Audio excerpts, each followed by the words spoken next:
Oi, chuchus, tudo bem com vocês?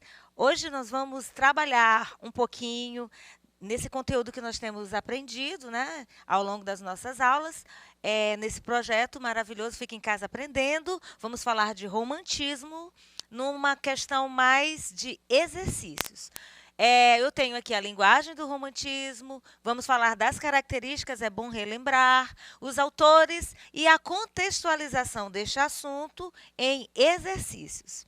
Eu trouxe aqui, ó, em que esferas ainda vemos o romantismo? Bom, gente, toda vez que se fala a palavra romantismo, se remete àquela coisa do afeto, da emoção. Olha só, os movimentos artísticos e literários expressam visões de mundo que são marcadas por uma série de fatores, certo? Então, todo movimento literário vai ter esse pano de fundo histórico que eu sempre vou falar nas aulas de literatura, entre os quais figuram os valores vigentes, o pensamento filosófico, as estruturas econômicas e, claro, a forma política e as organizações da sociedade. Tudo isso é pano de fundo para que o movimento literário aconteça. As características vão fluindo de acordo com aquilo que o alicerça, que vai embasá-lo. Você vai ver isso em história,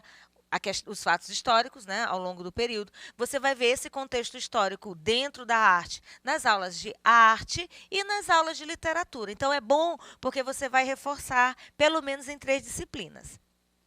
Quem nunca ouviu essa música de Marisa Monte? Né? Aqui eu estou falando da linguagem do romantismo.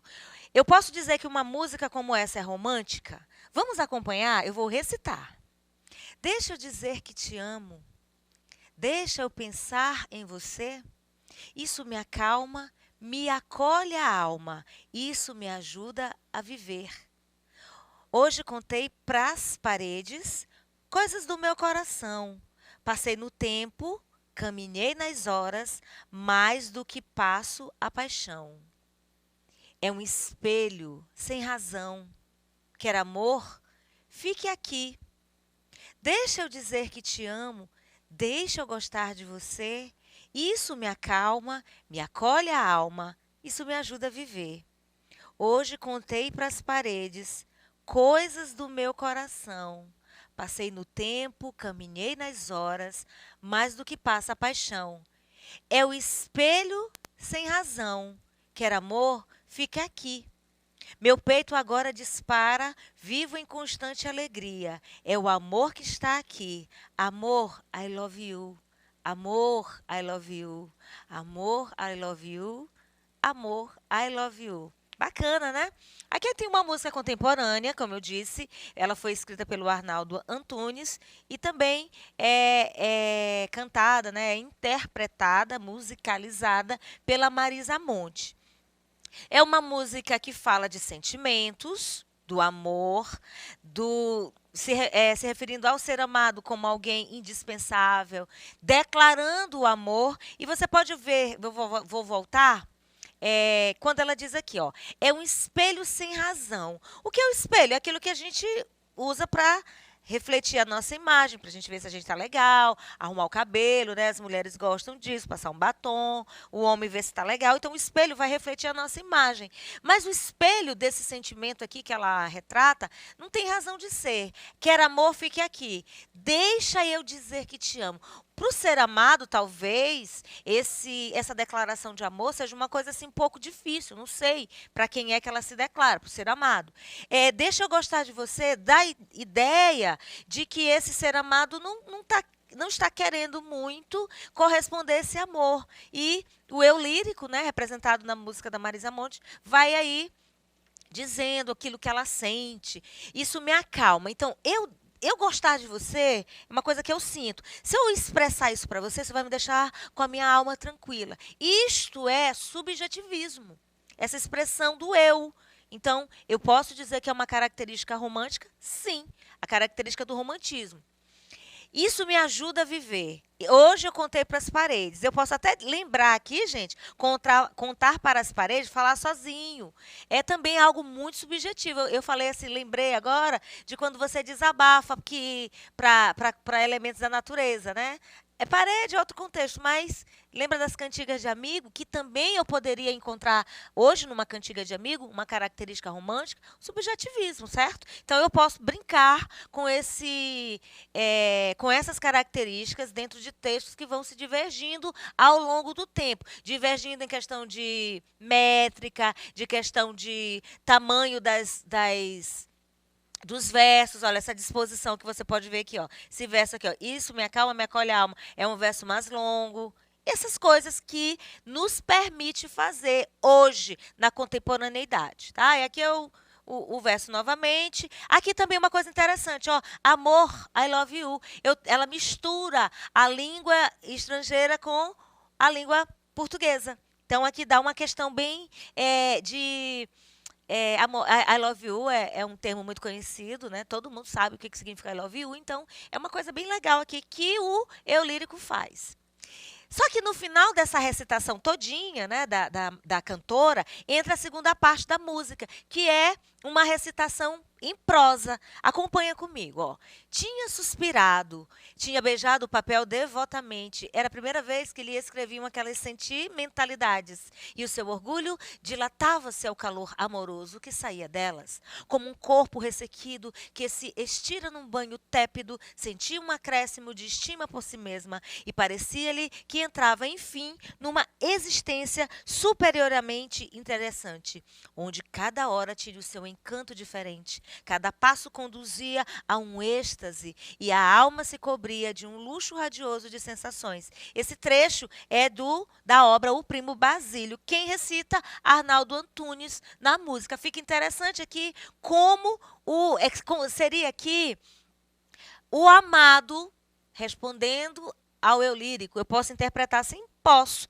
Na verdade, essa subjetividade do eu lírico é muito pessoal dele, né, do eu lírico. E nós que estamos ouvindo a música, analisando a letra, analisando o poema, podemos ter essas impressões baseadas naquilo que está chegando até nós, certo? Então, aqui eu trouxe, para começo dessa aula, um texto de hoje, né, dos dias atuais, um texto romântico, no nosso conceito de romantismo hoje, é um texto romântico, onde eu pude encontrar uma característica do romantismo de outrora, tá? Então, assim, essa linguagem do romantismo, a palavra romântico, em linhas gerais, atualmente, eu posso dizer que está associada a uma série de comportamentos.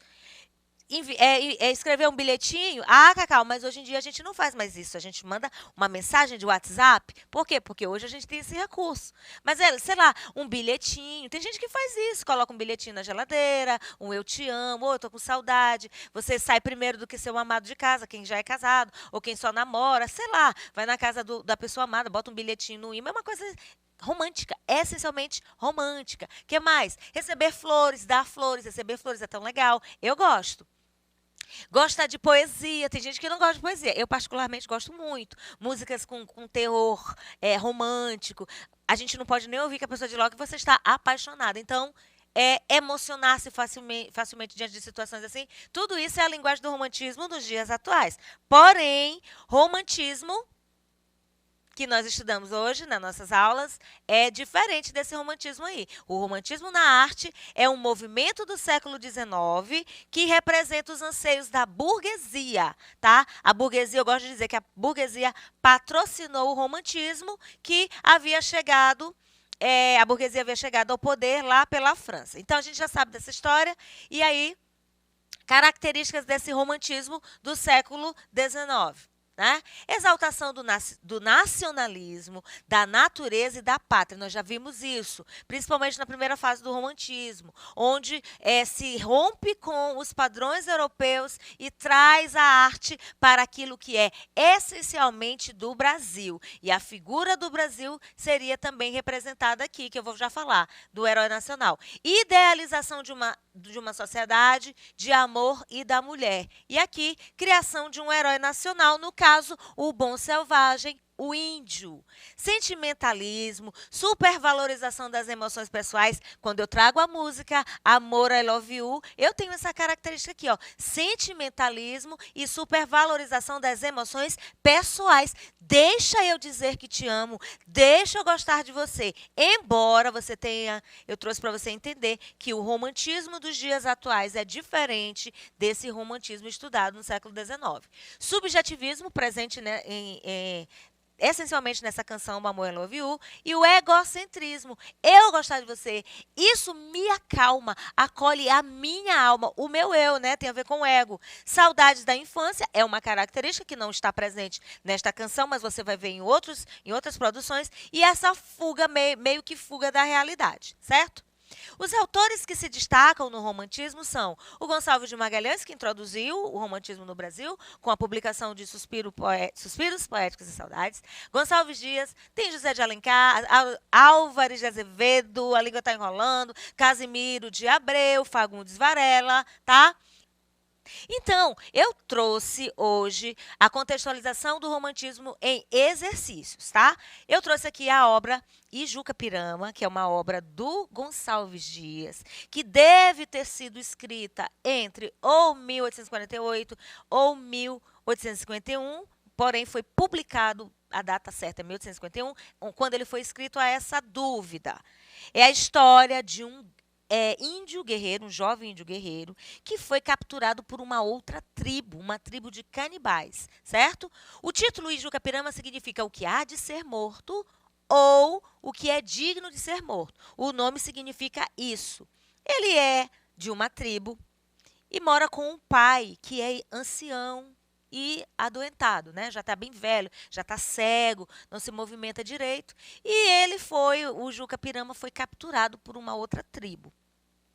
Quando ele é capturado, ele vai para um ritual, porque essa outra tribo, eles são antropófagos, eles comem carne humana. Mas eles não comem qualquer carne, eles comem carne de índios guerreiros. E o Juca-Pirama é um índio valente. Só que na hora do ritual, ele conta a história, que ele tem um paizinho, que está velho, que depende dele. E ele se emociona com a história e chora. Então, pelo fato dele ter chorado, os antropófagos pensam assim, esse daí eu não vou querer comer, não. Carne de covarde, Deus me livre. Porque esse ritual era isso, comia a carne do guerreiro para pegar aqui aquela energia de guerra, de guerreiro, entenderam? Então, olha só. Aqui eu trouxe uma figura, observa, e um trechinho aqui do canto de morte dele. Ó. Meu canto de morte, guerreiros ouvi. Sou filho das selvas, nas selvas cresci. Guerreiros descendo da tribo Tupi. Aqui ele se apresenta. Ele é da tribo Tupi. Ele diz a etnia dele, de qual tribo ele pertence. Então, aqui eu trouxe um exercício, peguei o canto 4. Essa obra tem 10 cantos, tá? E é interessante você conhecer toda a obra, porque numa prova de vestibular pode cair um trecho tirado de um contexto que eu tenho que conhecer. Eu fiz aqui um resumo, mas eu te convido vocês, chuchus, a lerem as obras de Gonçalves Dias, que são maravilhosas. E podem ter sido escritas, publicadas em 1851, mas em 2021 cai em vestibular ainda, tá certo? Olha só, aqui tem um trecho, que é o canto 4, que eu trouxe para vocês, e vocês vão perceber que ele é cheio de musicalidade e dá até para botar uma batida. Né? Bota uma batida, eu gosto de fazer isso, sala de aula. Bota uma batidinha do que o aluno gosta, sei lá eu não sei se dá para fazer funk. O aluno ultimamente tem gostado muito de funk. Sei lá, bota um som de pisadinha, vê se dá para fazer. Enfim, o que você quiser, usa a tua criatividade. Mas olha como é interessante. Eu vou tentar recitar rápido para vocês entenderem e perceberem a musicalidade. Então, forasteiro, caí prisioneiro de um troço guerreiro com quem me encontrei. O cru dessossego do pai fraco e cego. Enquanto não chego, qual seja, dizei. Tá vendo? Dá para fazer um ritmo, dá para aprender. Vocês têm aprendido coisas assim mais difíceis que eu sei. Continua. Eu era o seu guia na noite sombria, a só alegria que Deus lhe deixou. Em mim se apoiava, em mim se firmava, em mim descansava. Que filho lhe sou. Aqui ele está falando do pai. O que ele era para o para o pai, né? Olha só. Era em mim que ele se apoiava. Aqui, ó. Em seguida, logo em seguida desse canto de morte, ele chora. Eu falei para vocês, ele se emociona. Meu pai precisa de mim, eu vou morrer. Por favor, deixa eu voltar para cuidar do meu pai. E aí o que acontece? Ele chora e pede que lhe poupem a vida. E de acordo com esses versos aqui, qual foi o motivo de o guerreiro Tupi ter pedido clemência? Aqui, ó. Em mim se apoiava, em mim se firmava, em mim descansava. Que filho lhe sou? Olha, eu até botei aqui a resposta. Ele pediu clemência porque estava preocupado com a subsistência do pai, um ancião cego e fraco. Mas no que ele morre, os canibais dizem, não, esse aqui não dá pra gente comer, não. É covarde. Tira pra fora. Mais ou menos assim. Certo? Liberaram aí o índio. Aí eu tenho aqui o canto 8, que eu vou recitar e depois eu vou perguntar. Tu choraste em presença da morte, na presença de estranhos choraste. Não descende o cobarde do forte, pois choraste, meu filho não és. Possas tu, descendente maldito, de uma tribo de nobres guerreiros, implorando cruéis forasteiros, seres presa de vis amoréis? Bom, qual é, aqui no canto 8, tem uma descrição da reação, aqui já é a reação do pai, quando ele percebe que o filho voltou, ele está cego, mas ele toca no filho, percebe que ele está com a cabeça raspada, está com tinta no corpo, e ele entrou aí num ritual, tu estavas preso, meu filho, se tu estavas preso, tu estava no ritual, tu ia ser devorado pelos canibais, por que tu estás aqui? Aí ele conta, não, porque pai, eu queria voltar para cuidar de ti. Chorou? Não, senhor. Qual é a reação do ancião? Tu choraste? Tá aqui, ó. Meu filho não és. Não encontres amor nas mulheres. Além dele se envergonhar do filho ter chorado, ele ainda o amaldiçoa. Não encontres amor nas mulheres e roga-lhe maldições, ó. Teus amigos, se amigo tiveres, tenham alma inconstante falais. Ele amaldiçoa o filho, ele o renega, ele deixa essa situação para o filho. Por quê? Porque para um guerreiro, ser comido por uma tribo canibal era motivo de honra, de bravura, tá certo? E eu tenho só mais uma aqui, mais uma questão. Por que o pai reage dessa forma? Porque ele acredita que o filho é um covarde e teme a morte, tá? Tu choraste em presença da morte e por isso não era digno de pertencer a uma tribo de nobres guerreiros. Gostaram do exercício? Gostaram da aula? Em próximas aulas traremos mais exercícios e contextualizaremos um pouco mais. Compliquei?